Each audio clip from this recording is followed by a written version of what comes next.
धन्य हैं आप जो आधी आधी रात को कोई खिचड़ी, कोई पूड़ी, कोई बिस्कुट, कोई वेपर्स, कोई मिक्सचर, कोई फल, कोई अंगूर ले लेकर आकर आपने आधी आधी रात को बांटा। पूरे देपालपुर वासियों को धन्यवाद देता हूं।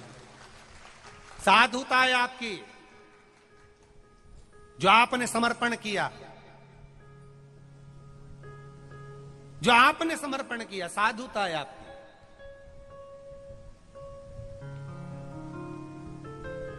कुछ लोग कह रहे थे, एक पत्र कल आया था, उस पत्र को आप एक माता जी ने कहा, गुरुजी रात्रि को जब वो कुछ लोग बांटने आते हैं तो बहुत सारे लोग भीड़ कर लेते हैं। ये मेरा विश्वास, शिव महापुराण की कथा में बैठते बैठते सालों हो गए, मेरा विश्वास कहता हूं, जो नियम की कथा सुनने के लिए 7 दिन के लिए आते हैं, आसन बिछाकर दरी बिछाकर बैठते हैं, मेरा विश्वास कहता है वो भीड़ लगाकर बाहर तुम्हारे पास खड़े होकर मांगने कभी नहीं मिलेंगे। वो अपनी जगह पर ही बैठे रहते हैं। देने वाला आता है तो अंदर आकर उनको देकर जाता है। भीड़ तो दूसरे लगा लेते हैं। भीड़ वो लगाते हैं जो कथा के लिए कभी नहीं आए, केवल रात्रि को बंटता है तो चलो खाने के लिए आ जाएं। भीड़ वो बढ़ा सकते हैं, पर श्रोता जो पंडाल में दरी बिछाकर बैठ गया बेग लेकर, नहीं जाता बाहर। उज्जैन महाकाल की धरा पर शिव महापुराण की कथा हुई। कथा इधर हो रही थी, रोड के पार भोजन था। श्रोता अपनी जगह छोड़कर सामने के पंडाल में खाना खाने भी नहीं जाता था। क्यों? सुबह का खाना रात को खाएंगे, क्योंकि दिन में आराम से कथा सुन लेंगे, शाम को फिर आराम से भोजन करने जाता था। श्रोता किसको कहते हैं, कभी पंडाल में आकर देखिएगा। इनका काम भीड़ मालूम पड़ जाता है कि रात्रि को बांटने वाले आते हैं तो बहुत सारे इकट्ठे हो जाते हैं, हमको दे दो, हमको दे दो, हमको। पर ये नहीं उठते। जो श्रेष्ठ श्रोता है वो अपना जगह नहीं छोड़ता है। आपका मन है तो आप आकर, वो तो अगर आप बिस्कुट भी बांट रहे हो तो हाथ भी नहीं उठाते, वो तो देओगे तो झोली में डालकर चले गए तो ले लिया, नहीं तो जा। उसका भजन मूल है, उसका शिव तत्व मूल है, उसका कीर्तन मूल है, उसको मतलब ही नहीं है।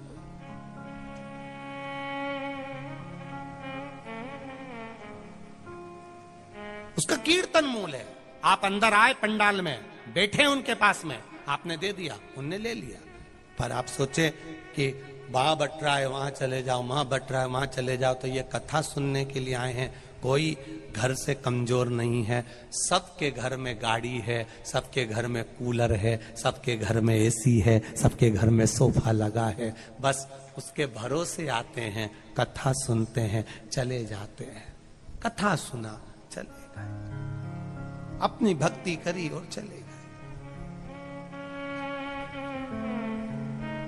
भजन किया और चले गए। इसीलिए कथाओं में ज्यादातर वीआईपी पास की व्यवस्था हमने बंद करवा दी है, क्योंकि वो लोग आके बैठ जाते हैं और आपका कोई वीआईपी आता है, आप उनको उठा देते हो तो हमारा मन दुखता है। शिव उठे हमें पसंद नहीं आता। इसलिए वीआईपी पास की व्यवस्थाएं कथाओं में बिल्कुल बंद सी करवा दी कि आपके रिश्तेदार हैं, 1 बजे कथा चालू होगी, आपके रिश्तेदारों से कह दो 10 बजे आके पंडाल में बैठ जाओ। मालूम पड़े आखिरी में बिंदा बिंदी लगा के 2 घंटे तक धागे से लाइन खिंचवा के फिर आए, तो क्या मतलब कि कथा सुनने आई। 2-4 बार झामर झुमका दिखा के, पल्ला मल्लू ले के ऐसी वैसी चले और बाद में सोचे कि कथा मिल जाए, तो कथा क्या खाक मिले। 2 घंटे तक तो एक सनी मारती फिरी। क्या मतलब है कि कथा का? यहाँ कथा सुनने आयो, अलमस्त होकर आओ, अलमस्त होकर शिव के धाम में अड़भंग होकर जाइए, आनंद के साथ जाइए। और जब आनंद के साथ कथा सुनने जाओगे तो वो क्या देगा, कितना देगा और कितनी झोली भर देगा, 3 महीने में अगला पत्र तुम्हारा भी पहुंचा हुआ मिलेगा, निश्चित है। अड़भंग होकर जाइए। भोलेनाथ दया करना, मैं तेरे भरोसे हूँ। हम उसके सहारे, उसके भरोसे पर जिए, और जब उसके भरोसे पर जिएंगे सुख का अनुभव होगा, आनंद का अनुभव होगा, रसतत्व का अनुभव होगा। क्या क्या मिलता है? कोई लीवर वाला, कोई किडनी वाला, कोई कैंसर वाला, कोई बच्चे नहीं, क्या मिलता है इनको? केवल शिव पुराण में जाकर बैठ गए और विश्वास लेकर चले गए। एक कंकर शंकर को पूज लिया, चले, हो गई 7 दिन। आज कथा का कौन सा दिन है? 7वां दिन। ये निकल गए 7 दिन। कोई अच्छा बोलेगा, कोई बुरा बोलेगा, कोई गलतियां निकालेगा, कोई इसमें से ऐब निकालेगा। जिसकी बुद्धि में ऐब भरा होगा, गलती भरी होगी, जो खुद गलती से ही जन्म ले लिया होगा, बस वो ही दिन भर गलती छाटता फिरेगा। और जो अच्छा है, जिसने जिंदगी में अच्छा ही देखा, अच्छाई से पैदा हुआ, उसने पूरी कथा में अच्छा देखा। बहुत आनंद हुआ साहब। अपने देपालपुर में कथा हुई, देपालपुर का आनंद रहा, व्यापारियों का व्यापार चला, अपने देपालपुर में कथा हो गई। देपालपुर की कथा देपालपुर नगर में हुई। कंकर कंकर नारायण लक्ष्मी विराजते हैं। शंकर भगवान खुद कथा करने के लिए देपालपुर 3 बार आ गए। ये शिव कृपा है। अच्छा देखने वाले ने अच्छा देखा, बुरा देखने वाले ने बुरा देखा। 24 घंटे टेंशन में पड़ा रिया, अच्छी कैसे हो गई, अच्छी कैसे हो गई। और कल पानी आ गया, बिजली कड़क के, इन्हें जाके नारियल फोड़ा होगा हनुमान जी के, बहुत बढ़िया, और गिरा और गिरा और गिरा, अच्छी कैसे हो गई। पर इतना पानी गिरा, इतनी आंधी चली, इतनी हवा चली, उसके बाद भी सवेरे 9 बजे फिर कथा चालू हो गई। बापड़ा 3 दिन खाना नहीं खाएगा, 3 दिन फिर कथा चालू हो गई। आखिर ये जरूर, मुझे तो लगता है ये सियोर वाला महाराज कुछ ना कुछ, ऐसा लगता है सियोर वाला जरूर कुछ। और फिर कहूं, हम ना तो विद्या जानते, ना तंत्र जानते, ना मंत्र जानते, हमारे पास ना भभूति है ना बेल है, हमारे पास तो केवल काल अधिपति महाकाल राजा, उसका विश्वास, उसका भरोसा, उसकी दृढ़ता, उसका आनंद, कुछ है नहीं। वो है तो क्या सोचें। सुखाए तो पहले महादेव से कहो कि सबसे आगे तुम चलो, दुख आए तो महादेव से कहो सबसे पहले तुम चलो।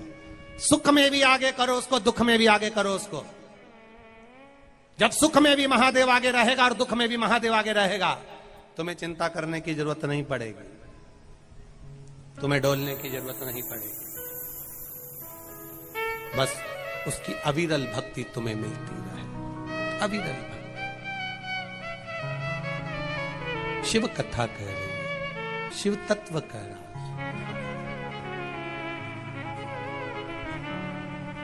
आपकी भक्ति, आपका विश्वास, आपकी दृढ़ता मूल बन जाए।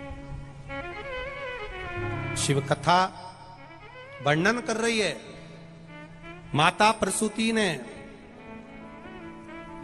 माता प्रसूति माता देवहूति को ज्ञान प्रदान करती हैं और देवहूति माता के गर्भ से एक पुत्र का जन्म होता है जिसका नाम कपिल देव होता है। सुंदर कहा मां, सबसे सुंदर अवस्था है। कपिल देव अपनी माता देवहूति को ज्ञान दे रहे हैं, सबसे सुंदर अवस्था है मां, सबसे सुंदर मां। लोग कहते हैं बुढ़ापा बेकार होता है। कपिल देव जी महाराज अपनी माता देवहूति को ज्ञान दे रहे हैं, क्योंकि माता प्रसूति से देवहूति ने जो सुना था, उससे जो संतान हुई थी वो ज्ञानी संतान हुई थी। मां, दुनिया के लोग कहते हैं बचपन अच्छा रहता है, जवानी अच्छी रहती है, बुढ़ापा बेकार रहता है। कपिल देव जी महाराज अपनी माता देवहूति से कहते हैं बुढ़ापे से बढ़िया कोई सुख नहीं है मां। हाथ थर थर कांपता है, हाथ में माला पकड़ लो, एक मनके की जगह 2 खसक जाते हैं। राम जी को 2 मनके का फल देना पड़ता है, 2 मनके का फल देना पड़ता है। बुढ़ापा आता है मां, मुख में से दांत चले जाते हैं, केवल जिह्वा रह जाती है, वो भी भजन के लिए रहती है। बुढ़ापा आता है मां, आंखों से दिखना बंद हो जाता है, भगवान चाहता है तूने इन आंखों से संसार को बहुत देख लिया, अब भीतर की आंख से मुझे देखना चालू कर दे। बुढ़ापा आता है माँ तो कानों से सुनना बंद हो जाता है। भगवान कहता है इन कानों से सबकी सुनी है, अब भीतर से परमात्मा की सुनना चालू कर दे। बुढ़ापा आता है तो घुटने काम करना बंद कर देते हैं माँ। भगवान चाहता है संसार में बहुत घूम ली, अब घर में बैठकर भजन कर ले। बुढ़ापा आता है तो हाथ काम करना बंद कर देते हैं माँ। भगवान कहता है इन हाथों से संसार की बहुत सेवा कर ली, अब जितना बन जाए भगवान का गुणगान कर ले, माला जप ले, कीर्तन कर ले। ये शरीर बुढ़ापे में भगवान अपने अनुकूल कर लेता है, इच्छाएं समाप्त हो जाती है। जिन बच्चों को पाल पोस कर बड़ा करा वो जब शब्द कहना चालू कर देते हैं, ताने मिलते हैं, तो मन भजन में लगना प्रारंभ हो जाता है माँ। ये भजन साधारण नहीं होता। बुढ़ापा लोग कहते हैं दुनिया के लोग देख कर रोए। कपिल महाराज माता देवहूति से कहते बुढ़ापे जैसा सुख नहीं, भगवान का भजन करने का मौका मिला है। शरीर चले तुम्हारा,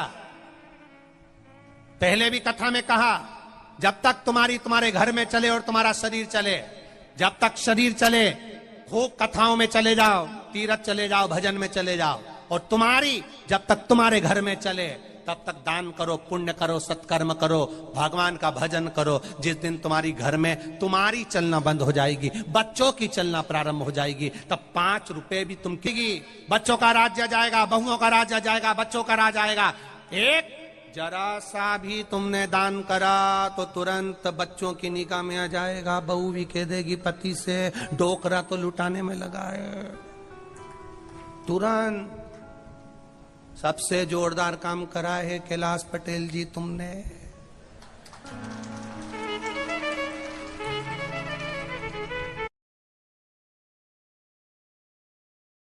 तुम्हारी चले सत्कर्म कर लो, जब तक तुम्हारी चले भजन कर लो, जब तक तुम्हारी चले दान पुण्य कर लो, संकीर्तन कर लो, कीर्तन कर लो, और जब तक तुम्हारा शरीर चले तब तक कथा, भगवान, सत्संग, मंदिर, देवालय सब दूर जा। जिस दिन बच्चों की चलना चालू हो गई उस दिन हालत खराब, कोई नहीं करने देगा दादा। तुम्हारा मन होगा शिव पुराण करा लूं एक बार, मन में आ रही है मेरे, शिव पुराण करा लूं, मन में आ रही है। इतने में छोरा बोल दिया फसल नहीं आई है, घाटा लग गया है, फालतू की बात मत करना। तो फिर पिताजी ये भी नहीं कह सकते फिर गाड़ी 4 व्हीलर क्यों खरीद के लिया इतनी महंगी 25 लाख की? 25 लाख की गाड़ी ले आया और छोरा के घाटा लग गया, कथा नहीं होगी, सत्संग नहीं होगा, भजन नहीं होगा, सत्यनारायण जी की पोथी नहीं बचेगी, नहीं लाना, भंडारा नहीं होगा, भोजन नहीं होगा, सामान करोड़ों का इकट्ठा।